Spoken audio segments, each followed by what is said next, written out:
Over the past few months, Burkina Faso has faced several difficulties, such as economic woes, political instability, and security concerns from extremist organizations. The media's function becomes vitally important in such a delicate situation. Regrettably, some news organizations, especially international ones, have come under fire for allegedly disseminating false information or offering skewed accounts that fail to adequately capture the nuanced realities on the ground. In a turn of events, Burkina Faso has suspended Voice of America over an insurgency report. However, this is not the first time the news outlet has been suspended. We are going to tell you more about this in the course of this video. What motivated the Burkinabe government to suspend Voice of America broadcasts at this time, and how does this action affect the media landscape in Burkina Faso? Well, we are going to find out. But before we do so, make sure you like this video and subscribe to the New Tourist channel so you get first-hand information on all that is happening in Burkina Faso. Voice of America, a US-funded broadcaster, has been suspended for 3 months by Burkina Faso's military leaders for remarks on a militant insurgency in the Sahel region of West Africa. Authorities also warned late Monday that local news outlets would not be allowed to use any reports from foreign media. In a September 19 broadcast, the Superior Council for Communication, CSC, of Burkina Faso accused VOA of demoralizing troops in Burkina Faso and neighboring Mali. According to some authorities, a privately owned local radio station later aired the interview. Voice of America spokesperson Nigel Gibbs said in an emailed statement that the suspension has caused Voice of America to shut down its FM transmitter in Ouagadougou, the capital of Burkina Faso. However, Gibbs said that even though VOA respects Burkina Faso's regulatory framework, it disagrees with what it considers to be false claims made by the CSC. According to CSC, the Voice of America was suspended on Monday because remarks in the program were likely to minimize the efforts of the Alliance of Sahel States in the drive to reconquer national territory from terrorists. A VOA journalist was also accused of making remarks that supported terrorism, according to the statement, and the news outlet had to be suspended in order to prevent the propagation of malicious insinuations regarding regional danger. In the Voice of America's statement, Gibbs denied the Superior Council for Communications contentions that statements made in their broadcast condoned or justified terrorism, or that their reporting aimed to demoralize the people and security of the Alliance of Sahel States. He further stated that the broadcast was designed to inform and engage audiences on important security matters affecting the region. Our goal was to approach the topic in a fair and impartial way. We are sorry that the CSC did not agree, he said. But do you believe this? Let us know in the comments. The Superior Council for Communication claimed it took note of the dissemination of information of a malicious and biased nature by national outlets' use of international media reports in the communique that banned local news outlets from utilizing any of these items. What does this mean? The Council is accusing international media outlets of spreading information that is not only inaccurate but intentionally harmful. These reports are seen as distorting the facts, exaggerating the country's challenges, or framing events in a way that undermines the government or stirs public unrest. When such information is labeled biased, it suggests that the reports may have a particular slant, favoring one side of a conflict or presenting Burkina Faso in an unfair light. This includes misrepresenting the actions of the government, exaggerating security threats, or portraying Burkina Faso's internal issues without context or nuance.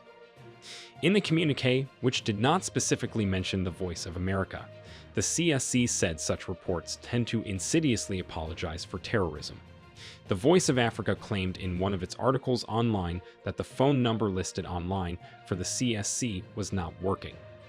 The article also said they attempted to request comment via an online form on the CSC website, but it returned an error message. As earlier mentioned, we should take note that this is not the first time the Voice of Africa has been suspended in Burkina Faso. In April, Burkina Faso suspended the BBC and Voice of America radio stations for their coverage of a report by Human Rights Watch on a mass killing of civilians carried out by the country's armed forces. Tinsira Myriam Koring Sanu, who is the spokesman for Burkina Faso's communications, later announced that the 2 radio stations were going to be shut down for 2 weeks. She also cautioned other media outlets against covering the topic.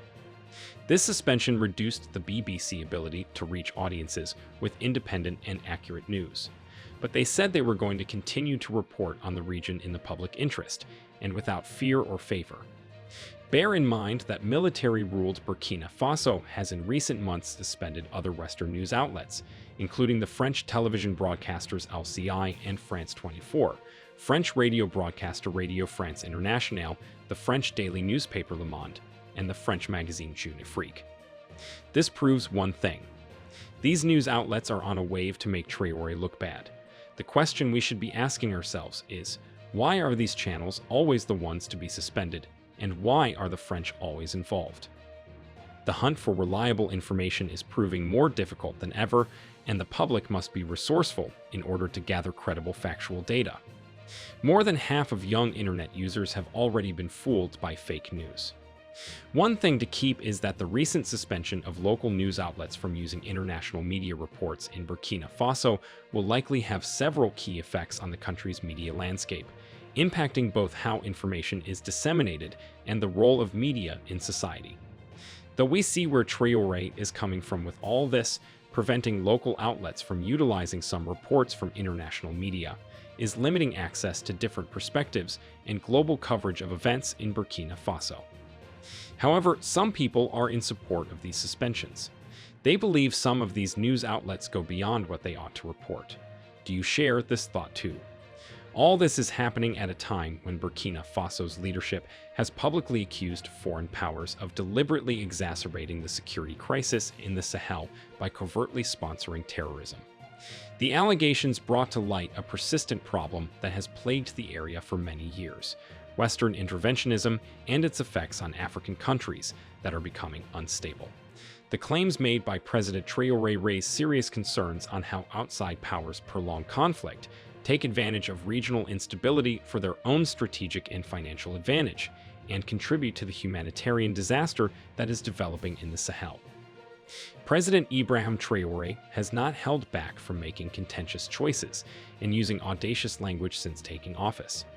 The claims made by his government, which specifically blame specific foreign nations for fueling terrorism in the Sahel, have drawn notice from both domestic and international audiences. Traoré claims that some countries are actually promoting the growth of militant groups in order to serve their own geopolitical objectives, under the pretense of aiding counterterrorism initiatives. The stance taken by Burkina Faso is representative of a growing trend throughout the Sahel and beyond, and it goes beyond a simple national issue. Similar complaints about foreign intervention, especially by Western countries, are shared by nations like Mali and Niger, who have also recently seen political unrest and coups. These countries are speaking out more and more that they want to regain their independence from international political meddling and military invasions. The accusations by President Traoré suggest that some foreign powers, under the pretext of counterterrorism, are engaging in neo-colonial practices, using instability as a means to maintain control over valuable resources and political influence. This sentiment echoes a broader rejection of Western military and economic dominance that is sweeping across Africa. The geopolitics of the Sahel is now defined by a complex web of alliances and rivalries, where both Western and non-Western powers vie for influence. Burkina Faso's accusations against foreign powers must be seen within this broader context of shifting allegiances and the desire for autonomy in a region that has long been shaped by external forces. Traoré's accusations also bring attention to the broader humanitarian crisis unfolding in the Sahel. The region is facing a severe humanitarian crisis, with millions of people displaced by violence and conflict. Food insecurity, exacerbated by climate change and environmental degradation, has left many communities vulnerable to exploitation by extremist groups. One thing is evident despite Traoré's setbacks on the global stage. His battle is not only against terrorism, but also against a whole system that aims to keep a particular group of people trapped in a life of constant pain. Whatever the case, do you think Traoré's decision to suspend Voice of America was for the right course? Let us know your thoughts in the comments. Do not forget to like this video and subscribe to the New Tourist channel. Turn on notifications so you get notified whenever we upload videos like this. Thanks for watching and see you in our next video.